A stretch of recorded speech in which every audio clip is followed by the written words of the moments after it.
Donc, pour cet exercice 11 de la série travail énergie, on a une balle B attachée à une origine avec un fil inextensible L qui va avoir un mouvement de déplacement sur un arc, donc pour frapper le corps A qui se trouve à la position O.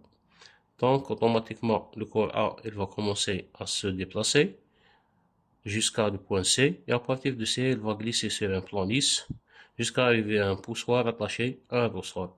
Donc, on va essayer d'étudier ce mouvement. Donc, la première question, c'est de dessiner les forces exercées sur le corps A dans une position entre O et C, donc dans cette position. Donc, le corps a commencé déjà son mouvement. Donc, on va essayer de schématiser les forces. Donc, on va écrire exercice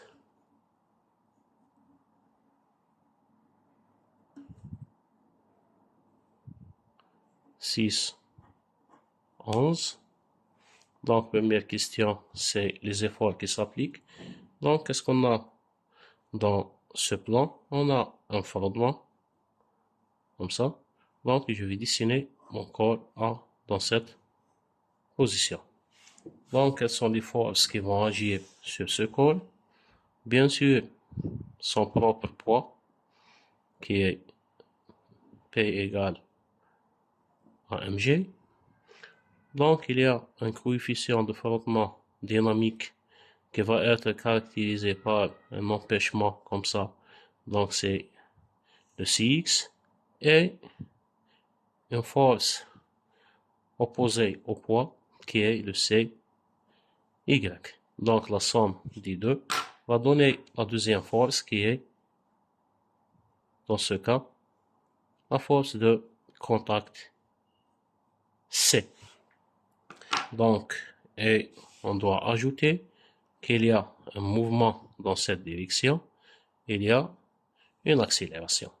Donc, ça, c'est pour la schématisation des différentes forces qui s'exercent sur le corps, donc dans le tronçon qui commence de O jusqu'au point C.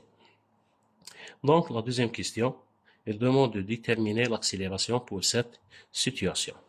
Donc, deuxièmement, le calcul de l'accélération est égal à quoi? Pardon, l'accélération. Donc, il s'agit d'un cas dynamique. Donc, la relation fondamentale de la dynamique va donner que le C plus le P tout simplement égal à la masse fois l'accélération. Donc, je vais projeter sur deux axes. Donc, je vais prendre ça, la direction positive des X, et ça, la direction positive des Y. Donc, par rapport à OX, donc, on peut écrire que si X est orienté vers la gauche, donc moins Cx égale à la masse fois l'accélération. Dans ce cas, vous pouvez déterminer directement que l'accélération, elle est négative. Donc, il s'agit d'un mouvement rectiligne uniformément décidéré. Par rapport au Y, j'ai juste le poids et CY. Donc, CY moins mg égale à 0. Et ça va donner que, tout simplement, CY égale à mg. Et ça va donner le Cx qui est égal à mu d CY va être mu d mg. Donc, je vais retourner à cette expression pour calculer le A. Le A, ou bien MA, égale moins mu d mg. Donc, on peut lever le M avec le M. Il me reste le A égale tout simplement moins mu d fois G. Donc, on peut donner mu d ou bien coefficient de frottement, donc égal à 0,1. Dans ce cas, je vais avoir moins 0,1 fois 10, donc égal à moins 1 mètre par seconde carré. Donc ça, c'est pour la deuxième question et la détermination de l'accélération. Donc la troisième question, qu'est-ce qu'il demande? Donner l'expression de la vitesse de la boule B juste avant de toucher le corps A. Dans ce cas, je suis obligé de faire quoi? De utiliser le principe de l'inergie. Donc, schématiquement, qu'est-ce que j'ai? J'ai un arc comme ça. J'ai une boule ici, la boule B, attachée avec un fil de longueur L. Donc, à cette position qui est la position verticale, donc je vais considérer ça qu'il s'agit de l'origine de énergies potentielles égale à 0. Donc, qu'est-ce qu'on a? On a une variation de cette position jusqu'à cette position. Donc, ce point, je vais le nommer B, et ce point, automatiquement, c'est le point O. Donc, pour ne pas confondre avec le 0, je vais le barrer, donc sous forme de fait. Maintenant, si on va parler des forces qui s'exercent ici, donc si je vais appliquer le principe de l'énergie, automatiquement, je dois connaître les différentes forces qui s'exercent et surtout les forces non conservatives. Donc, pour la boule B à une situation quelconque, j'ai le poids qui est comme ça et j'ai la tension de fil qui est comme ça. Donc, qu'est-ce que je dois ajouter à ça? Donc, si je vais parler de cette tension de fil, donc elle est tangentielle à quoi? Elle est, perpendiculaire à la vitesse. Donc, la vitesse, elle est toujours tangente au chemin. Donc, je vais avoir que T, elle est perpendiculaire sur le chemin. Donc, si T est perpendiculaire sur S, automatiquement, le travail ou bien le produit scalaire T fois S égale à 0. Donc, le travail de cette force, il est égal à 0. Donc, la deuxième force qui existe, c'est la force de poids. Donc, le poids, c'est une force qui est une force conservative, donc une force gravitationnelle. Donc, on peut écrire ici, troisièmement, que la relation fondamentale de la dynamique va donner que T plus P automatiquement égale à la masse fois l'accélération. Attention à ça, j'ai deux accélérations, une accélération normale et une accélération tangentielle. Donc, est-ce que je vais essayer de développer ça? Non, c'est la série de travail et énergie, donc je vais utiliser le principe de travail et énergie. Donc, par définition, la variation de l'énergie, ou bien l'énergie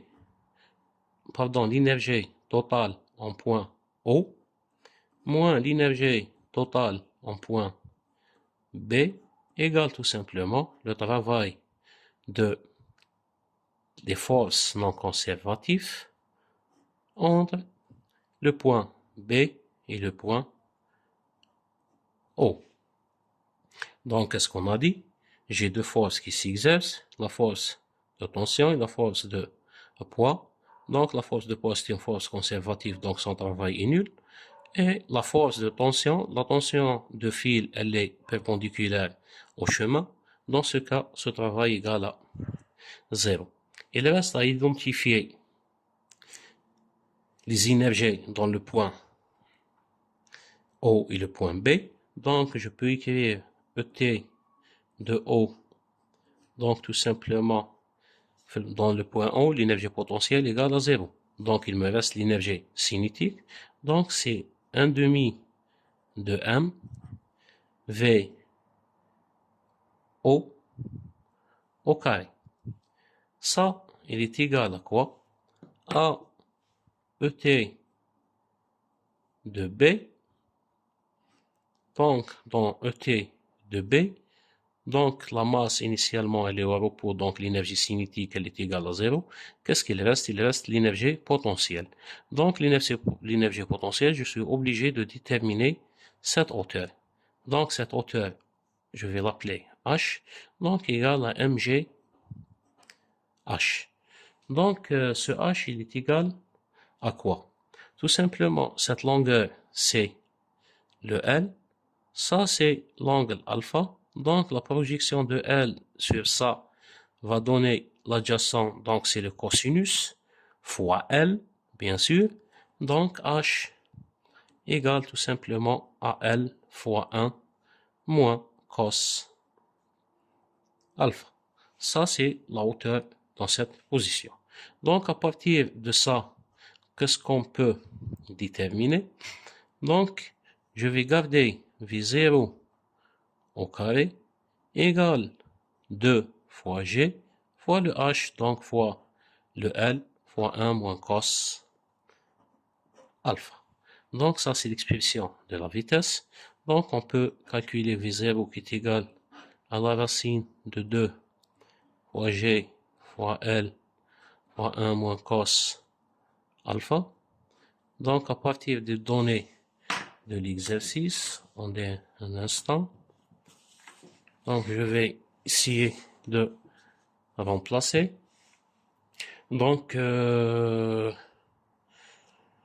c'est la racine de 2 fois 10.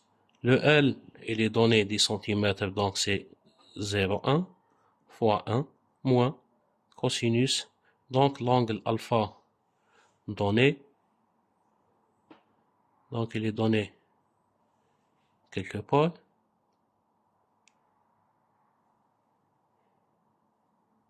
Non, pardon, il demande de donner l'expression.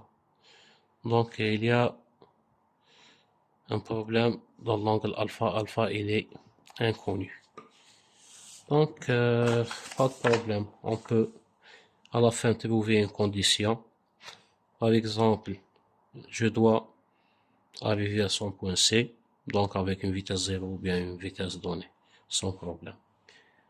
Donc, je passe directement à la question 4. Donc, la question 4, qu'est-ce qu'il demande? Il demande de utiliser le principe de la conservation de la quantité de mouvement du système pour déterminer la vitesse A après l'interaction. Donc, ça, c'est très simple à faire. Donc, qu'est-ce qu'on a? Donc, le système est conservatif parce qu'il y a un fil, il y a un déplacement libre, la force de T elle est conservative. Donc, la variation de la quantité de mouvement est égale à 0. Donc, ça, qu'est-ce qu'elle va donner? Au point O, qu'est-ce que je vais avoir dans cette situation?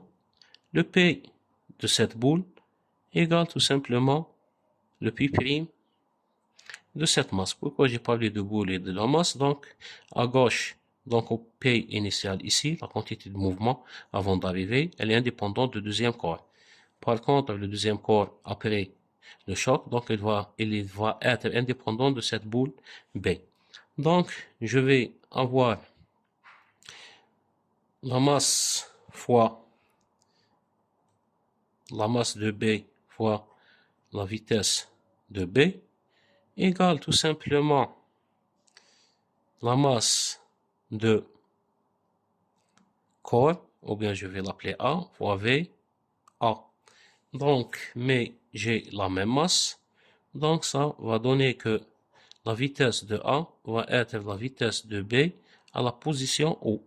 Dans ce cas, c'est V0 trouvé dans l'expression. Donc, ça, c'est pour l'utilisation du principe de la conservation de la quantité de mouvement. Donc, ça, c'est la vitesse de A après l'interaction. Donc, sixièmement, qu'est-ce qu'il demande? Il demande quel est l'angle alpha minimal pour que, voilà, ici on peut déterminer alpha. Donc, quel est l'angle alpha minimal? Donc, j'ai sauté une question. Non, on a déterminé la vitesse de corps. Non, on a donné l'expression. En utilisant le principe de la conservation, on a déterminé la vitesse de corps A. Cinquièmement, pardon, avant de calculer alpha min, j'ai sauté une question. Donc, exprimer la vitesse du corps A au point C en fonction de G, L, D, alpha et mu D. Donc, qu'est-ce qu'elle demande? Elle demande de déterminer V de C égale à quoi? Donc, après avoir une vitesse ici, V0 de cette expression, automatiquement, il y a un mouvement décéléré, donc il va arriver à C avec une vitesse que je dois déterminer son expression. Automatiquement, elle sera plus faible que la vitesse V de O. Donc, qu'est-ce qu'il faut faire ici? Automatiquement, je vais schématiser ça. Donc, initialement, dans le point O, le corps A une vitesse qui est le VA égale à V0 calculé. Arrivant à cette position C, il va avoir une vitesse V de C. Donc, est-ce qu'il y a une énergie potentielle variable ici? Non. Donc, la variation de l'énergie potentielle égale à 0. Ça, c'est la première des choses. Donc, il s'agit de quoi? Il s'agit de la variation de l'énergie cinétique. Donc, je peux écrire que la variation de l'énergie totale, ou bien ET de C moins ET de O, égale tout simplement le travail de la force conservative entre les deux positions. Donc, le plan, il est rugueux, donc il possède un coefficient de frottement mu D, automatiquement, j'ai toujours un Cx et j'ai un Cy. Donc, ici, c'est le travail de C entre les points automatiquement O et le point C. Donc, cette composante, elle est perpendiculaire, donc son travail égale à 0. Par contre, cette composante, elle est horizontale, automatiquement, et elle est négative. Donc, je peux écrire ici que ça égale tout simplement au travail de Cx entre 0 et C. Donc, je vais remplacer. Qu'est-ce qu'on a dit? L'énergie potentielle égale à 0. Donc, la variation est égale à 0. Donc, pas la peine d'écrire. Donc, je vais écrire que EC de C moins EC de O égale tout simplement à moins Cx multiplié fois quoi? Multiplié fois la distance entre O et C. Donc, cette distance, elle est donnée. Donc, attendez. Donc, dans le texte de l'exercice, donc OC, c'est D. Donc, fois D. Donc, ça va donner que 1 demi de M, la vitesse de C au carré, égale à quoi? À 1 demi de M, vitesse 0 au carré, moins mu D fois M fois G, qui est l'expression de Cx multiplié fois D. Donc, on peut simplifier le M. Donc, ça va donner automatiquement Vc carré égale à V0 carré moins 2 fois mu D fois G fois D. Donc, je peux remplacer ce V0 carré. Donc, ça implique que Vc égale tout simplement la racine de quoi? Donc, je vais remplacer cette expression. Donc, c'est 2GL fois 1 moins cos alpha moins 2 mu D multiplié fois G fois D. Ça, c'est l'expression de Vc demandée. Donc, on peut tirer le mu G de G à l'extérieur, ou bien on peut le lisser comme ça. Donc, la sixième question, automatiquement, il va chercher Vc égale à 0. Donc, attendez un instant pour ne pas faire une erreur. Donc, de quel angle, oui, de quel angle alpha doit-on écarter la boule B pour que le corps A arrive en C avec une vitesse nulle? Donc, ici, il demande alpha min pour VC égale à 0. Donc, automatiquement, si VC égale à 0, donc cette quantité égale à 0. Donc, ça va donner que, tout simplement, L fois 1 moins cos alpha égale à mu D fois D. Attention, est-ce que l'équation elle est homogène? Donc, l'unité du mètre, coefficient sans dimension, l'unité mètre, coefficient sans dimension. Donc, c'est normal. Donc, je peux calculer le cos de alpha. Donc, c'est 1 moins cos alpha égale à mu D fois D sur L. Donc, je peux trouver une expression de cosinus de alpha qui est égal tout simplement à 1 moins mu D sur L. Donc, je peux remplacer. Donc, c'est 1 moins 0,1 fois D donné.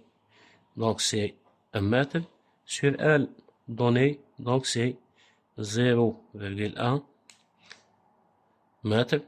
Donc, des centimètres. Donc, ça égale à 0. Donc, c'est le cosinus égal à 0. Automatiquement, alpha égale à 90 degrés. Donc, je dois lâcher cette masse, ou bien la boule, à partir de cette position. Donc, ça, c'est alpha min pour avoir une vitesse nulle. Donc, ça, c'est pour la question 6. Donc, on passe à l'autre question. Donc, à partir de point C, le corps aborde la partie CD. Attendez, je vais ramener la série d'exercices. Donc, à partir de point C, le corps A aborde la partie CD avec une vitesse nulle. Donc, il arrive sur un ressort parfait de longueur L0 et de constante K. Donc, je dois représenter les forces exercées sur A au cours de la compression de ressort et quelle est la valeur de la compression minimale. Donc, ça, il va glisser dans cette position. Donc, on va dessiner schématiquement ça. Donc, pour la question 7,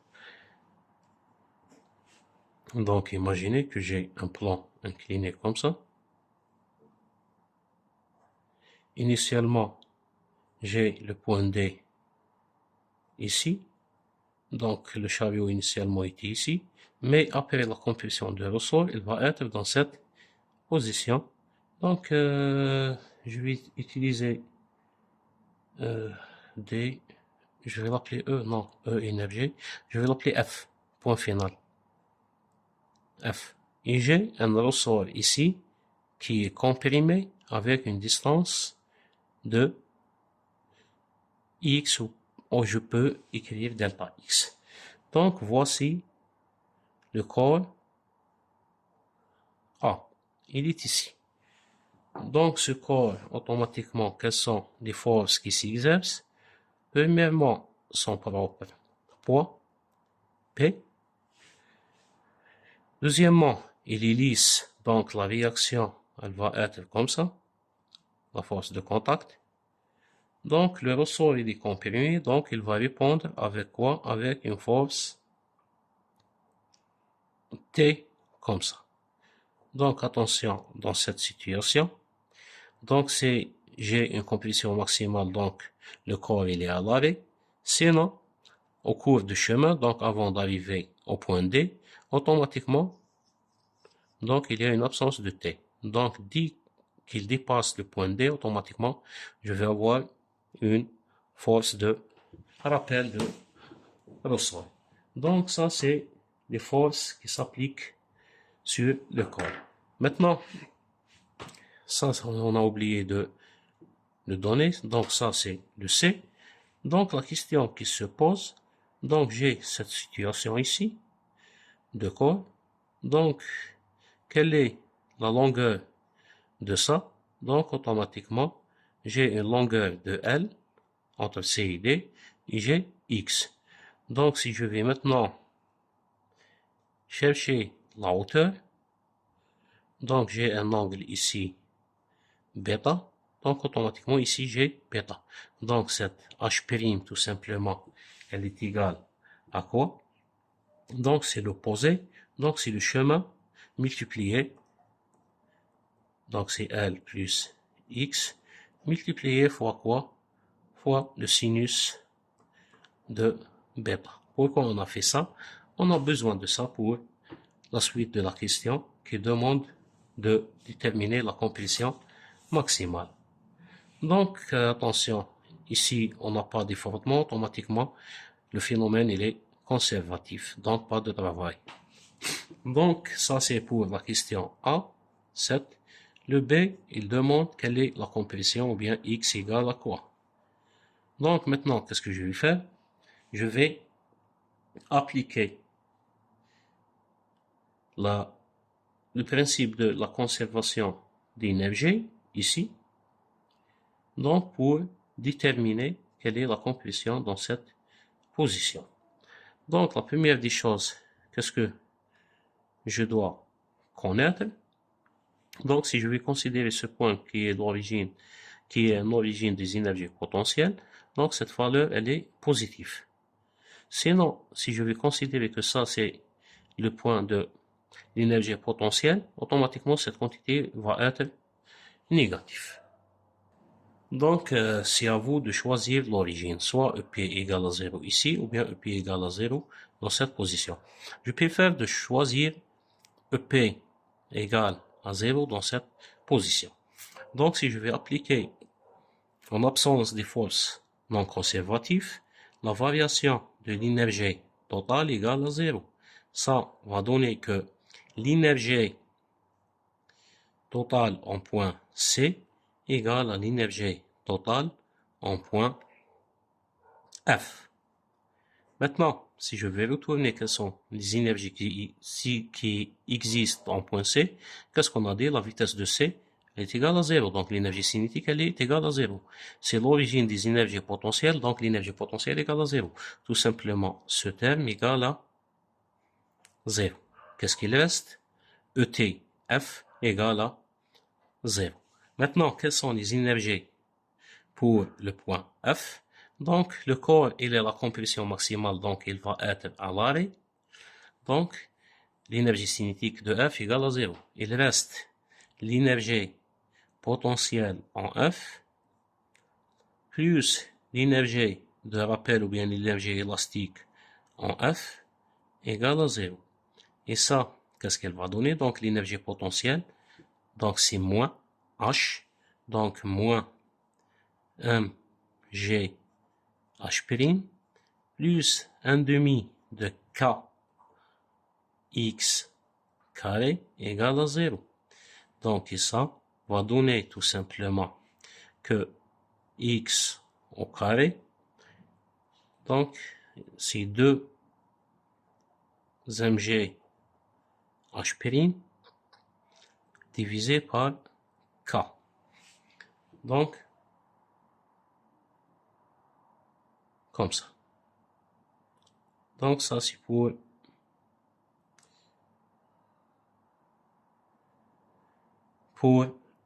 l'écriture de X carré. Maintenant, je vais remplacer. Donc, H', voilà ça. Valeur. Donc, je vais écrire que X carré égale à 2m G sur K. Donc, H', elle est égale à quoi? À L sinus bêta plus 2m G sur K X sinus bêta. Attention à ça. Donc j'ai x carré et j'ai le x. Donc il s'agit d'une résolution d'un polynôme d'ordre 2. Donc je dois calculer le delta.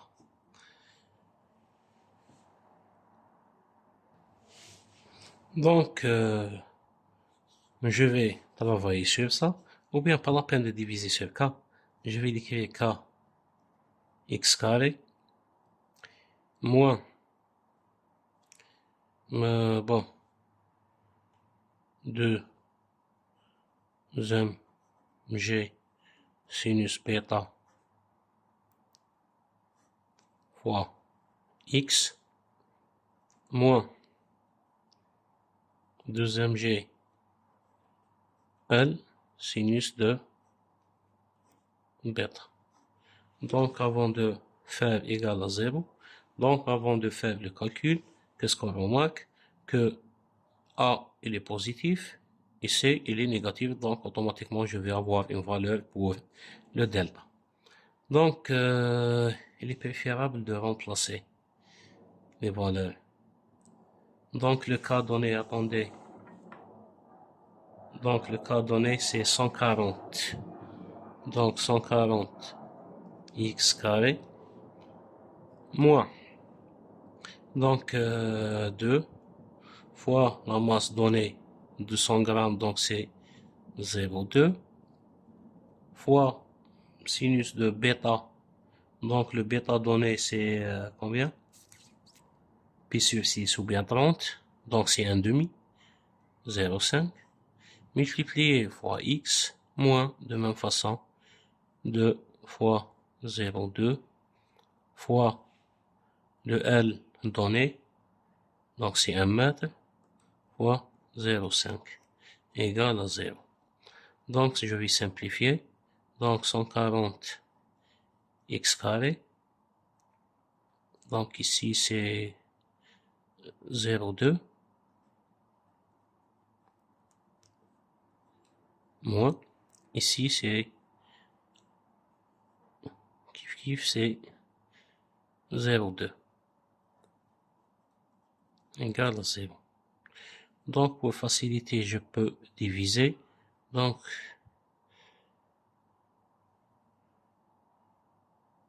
(70) x carré moins 0,1 x à 0,2 pardon 0,1 x moins 0,1 égale